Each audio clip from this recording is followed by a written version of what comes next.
Good morning everyone. Good morning mga kababayan. Now I will teach you how to connect DC motor in Arduino Uno. Okay? So, yan ang ating mga gagamitin. Breadboard, power module,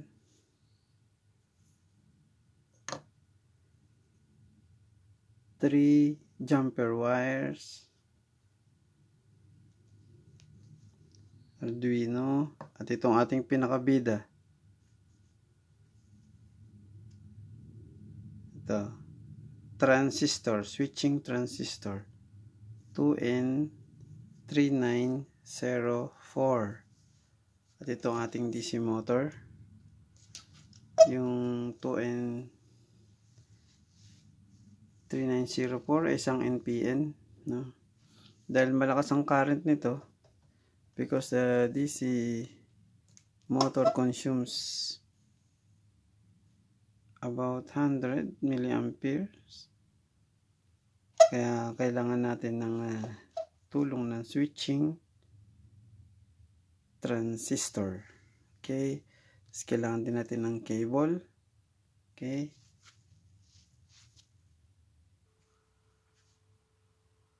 so ito yung transistor na ating gagamitin. This is the transistor that I will use. 2N3904 switching transistor, also an amplifier. Kayo na lang magbasa ng ano dyan, mga pictures nya. So itong ating gagamitin para sa DC motor. At ito yung program na ating gagamitin. This is the simple program for our DC motor. Okay.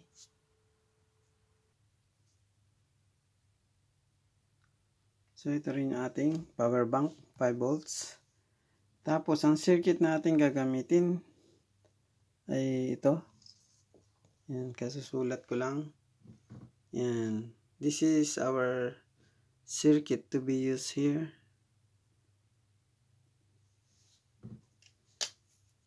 Sa parts natin merong resistor na 1K, 1/4 watt. So papuntang Arduino pin 9. Go to Arduino pin 9, and the common ground Arduino, and the power supply galing sa module natin to, 5 volts DC, and this is the motor connected to positive of the module, negative goes to collector. I forgot to write the pin out. So this is the base, this is the collector, this is the emitter. Okay, and ating ginamit 2N3904. Okay, to begin, let's start. O yan mga kababayan. So una, siyempre itong bida, itong ating bida, ito si transistor. Dahil bida nga, lagyan natin sa gitna itong bida na to. Yan. So ayan, okay. Tapos sunod natin itong resistor nya dito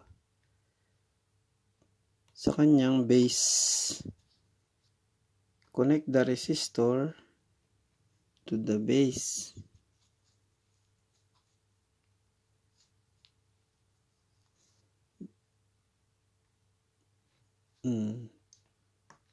And breadboard lang ang ginamit ko para pang experiment. Pwedeng tanggal-tanggalin. Pero kung gagamitin nyo na sa ano, i-directan nyo na. Direct connection. So next is module. Itong ating battery. May on and off switch pa. Pang breadboard talaga ito. May supply siyang 3.3 volts tsaka 5 volts. Ayan. Lagyan natin dito. So, easy lang, oh. Madali lang siyang insert. O, yan. Then, tayo sa negative. Negative nitong power supply natin papunta sa emitter. So, this is the emitter. Emitter. Yan, sa likod. Likod na lang siya. Then, the common ground, Arduino. Connect natin yung ground niya.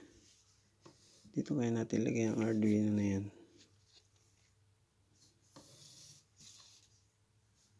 Yan. Connect natin sa ground. Ito yung ground. Yan. Kahit alin naman dyan ground. Pero, may nakasulat naman. Connect the wire to ground.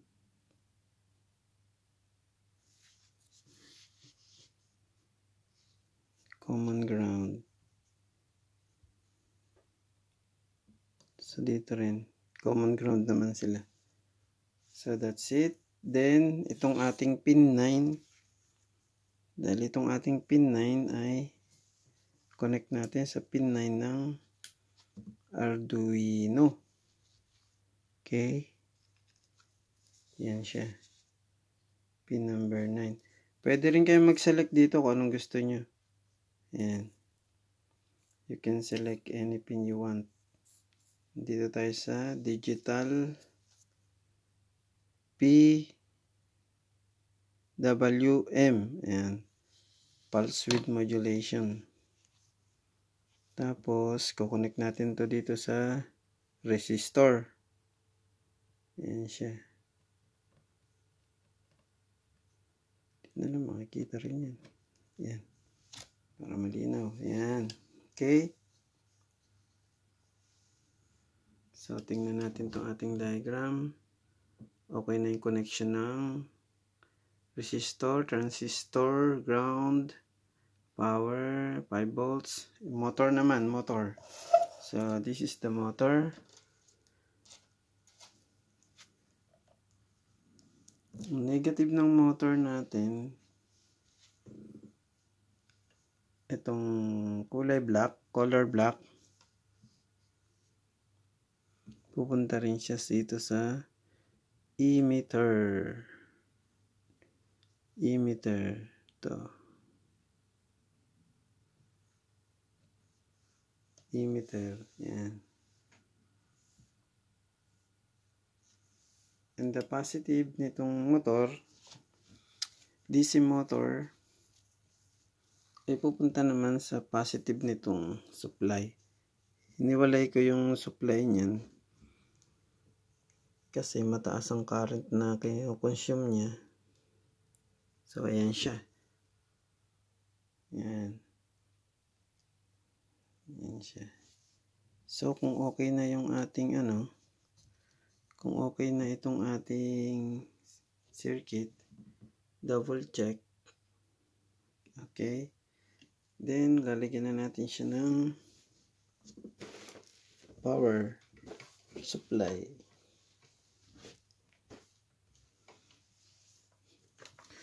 So, dito sa power module,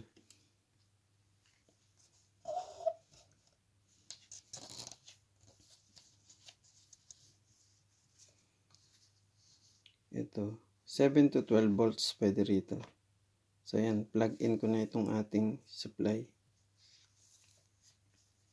And then, itong ating Arduino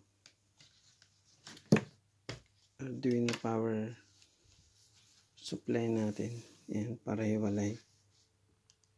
Okay.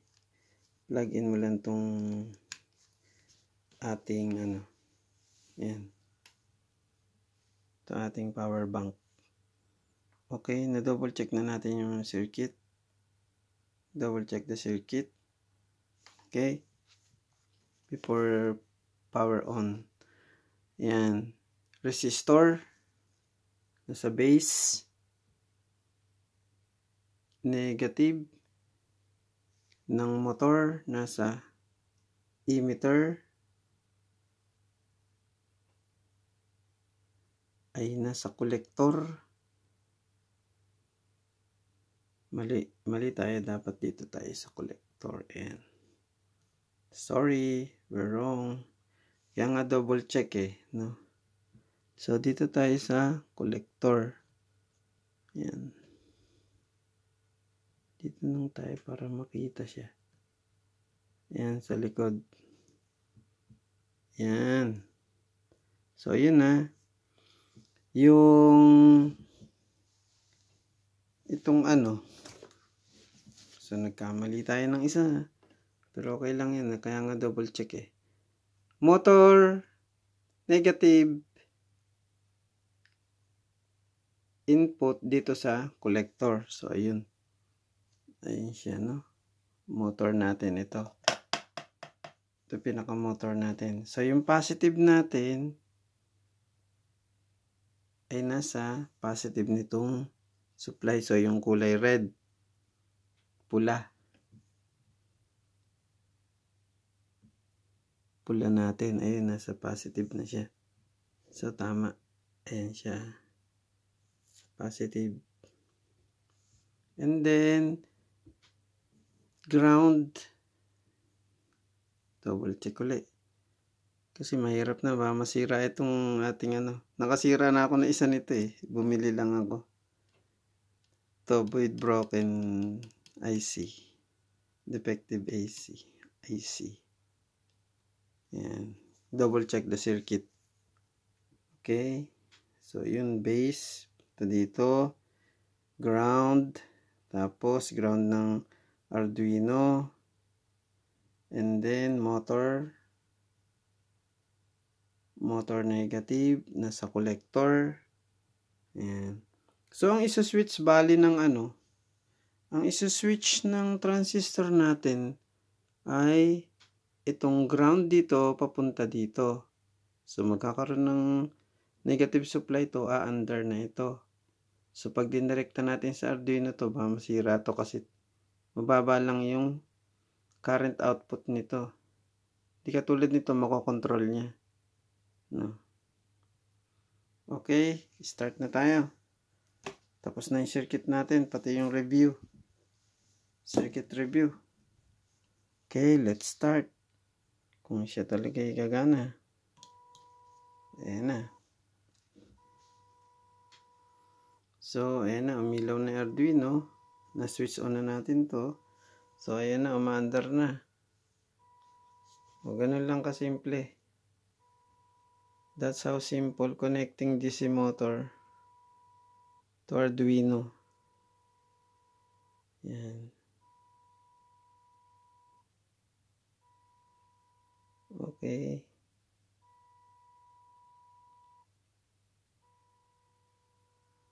So, yung program na ginamit ko dito ay ito. Explain ko rin ulit. So, ito na yung program na ginamit ko. Paliliwanag ko. So, itong nasa slash na yan, comment lang yan, no? Yan, comment yan kung anong mangyayari dito sa case na to, no? Sa number 1 and 2. So, define the pin connected to the base of the NPN transistor. So, kinonect natin sa base kanina, no? Yan. Tapos, transistor pin number 9. So, yung transistor natin na to, yung may resistor, no? Nakakabit sa pin number 9. So, ito siya. Yung kanina.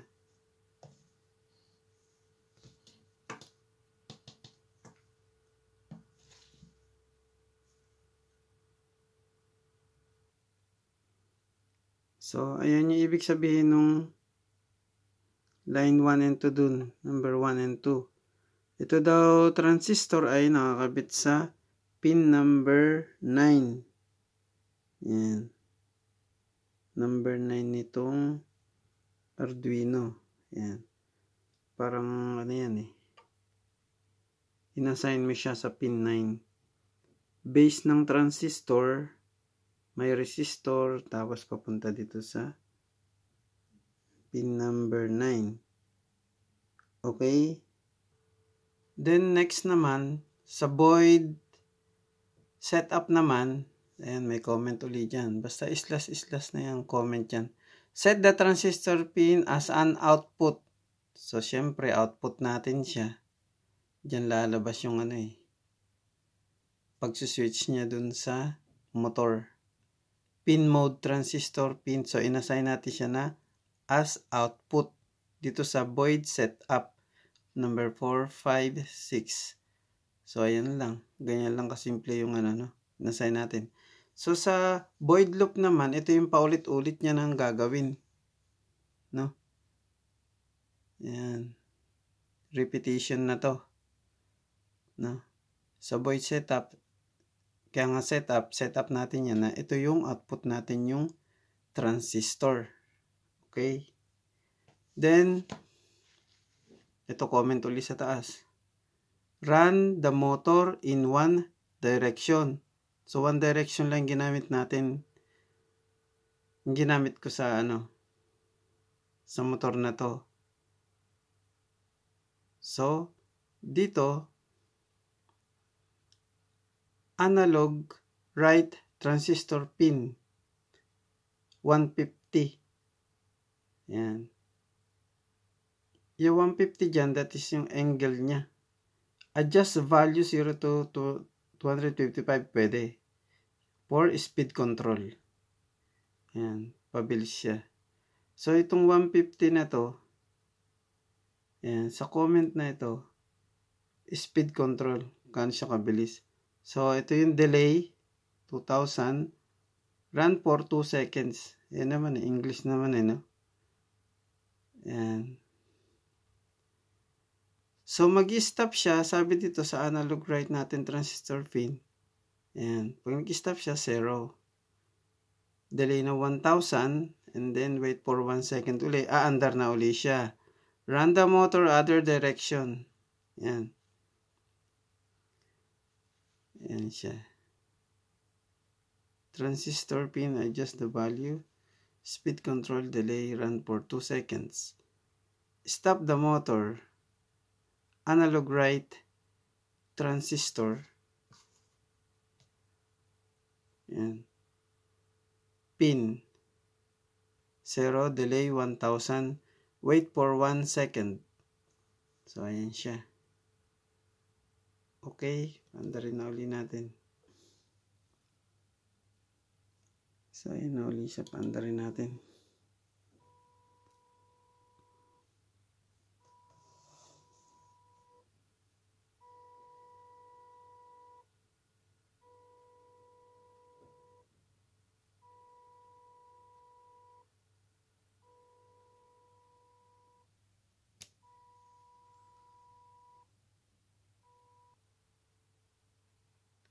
So, ngayon naman,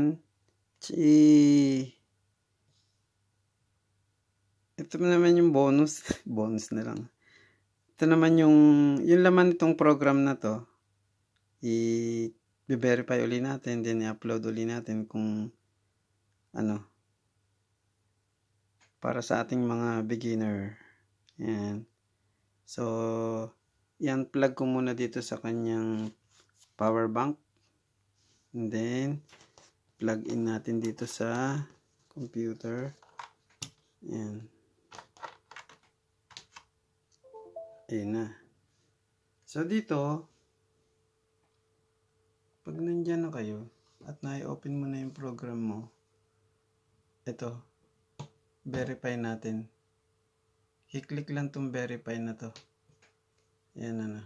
Yan naman, may mouse naman. So, pag kinilik mo to, yan. Yan, mag-verify na siya. Compiling. Hintayin lang natin.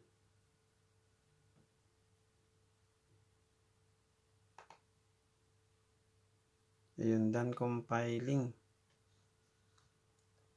So, okay na yun. Then, upload na natin ulit. Ulit na naman.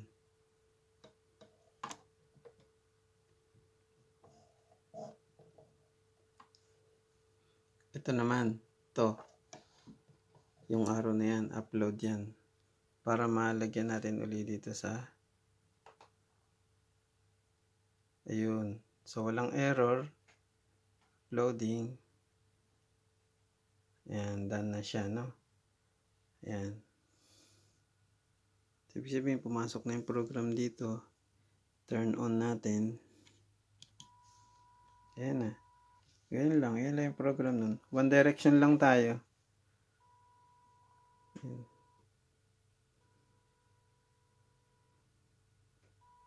So, thank you for watching, everybody. Naway, kahit nabigyan rin ng katulong.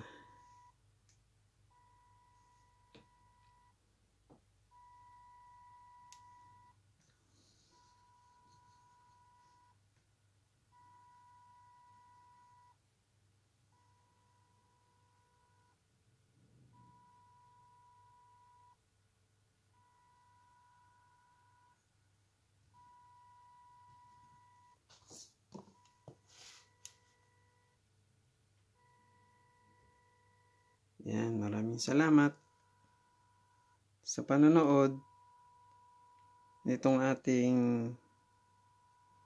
DC motor. Yan, connected to Arduino.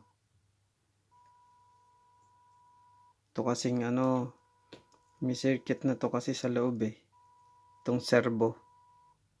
Kaya pwede na siyang direkta dito sa Arduino. Direkta na agad siya dyan.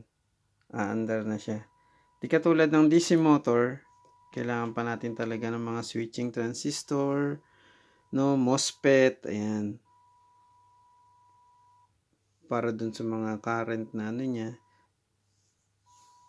At pulse width modulation niya. Ayan.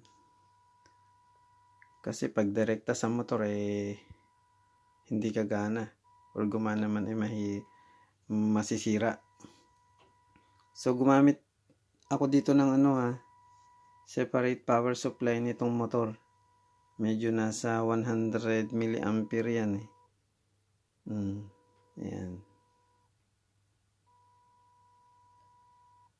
Okay, thank you very much ulit for watching.